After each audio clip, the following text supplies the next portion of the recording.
لگ رہی تھی۔ میں پاس گیا، میرے قریب ہو کر بولی، چلو گے صاحب؟ میں نے پوچھا، کتنے پیسے لوگی؟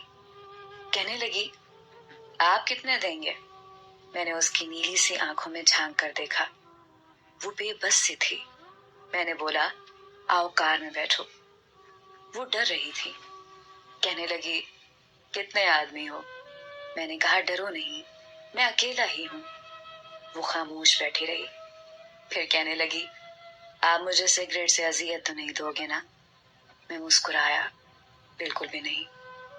پھر اس نے ایک لمبی سی سانس بھری، آپ میرے ساتھ کوئی ظلم تو نہیں کرو گے نا؟ آپ چاہے مجھے 500 کم دے دینا، لیکن میرے ساتھ برا نہ کرنا پلیز۔ وہ بہت خوبصورت تھی، معصومیت اس کی باتوں سے ٹپک رہی تھی۔ پھر بھی خدا جانے وہ کیوں جسم بیچنے پہ مجبور تھی۔ وہ نہیں جانتی تھی میں کون ہوں۔ میں نے پوچھا، کھانا کھایا ہے؟ کہنے لگی، نہیں۔ میں نے ہوٹل کے سامنے کار روکی، ہوٹل والا مجھے جانتا تھا۔ اس نے جلدی سے کھانا پیک کیا، مجھے دیا۔ میں کار میں بیٹھ گیا، میں اپنے ڈیرا کی طرف چل دیا۔ چوکیدار نے دروازہ کھولا، میں نے کار پارک کی۔ رات کے 11 بج رہے تھے، وہ مسلسل میری طرف دیکھے جا رہی تھی۔ میں نے کھانا پلیٹ میں ڈالا، اسے کہا، ہاتھ دھو لو۔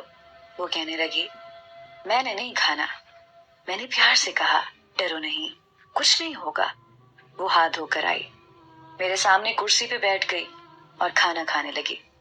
جب کھانا کھا لیا تو کچھ کھانا بچ گیا۔ کہنے لگی، یہ میں گھر لے کے جا سکتی ہوں؟ میں مسکرایا، بالکل بھی نہیں۔ وہ چپ ہو گئی، برقع اتارنے لگی۔ میں نے کہا، رک جائیں، میرے پاس آ کر بیٹھ جائیں۔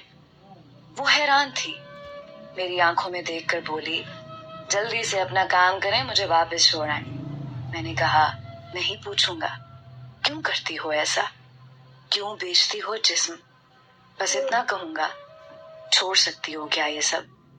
وہ میرے چہرے کی طرف دیکھنے لگی، آپ پاگل لگ رہے ہیں مجھے۔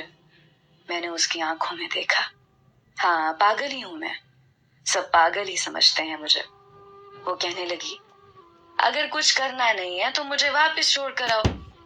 میں نے اس کے سر پہ ہاتھ رکھا، پھر پرس سے 10,000 نکالے، اس کے ہاتھ پہ رکھے۔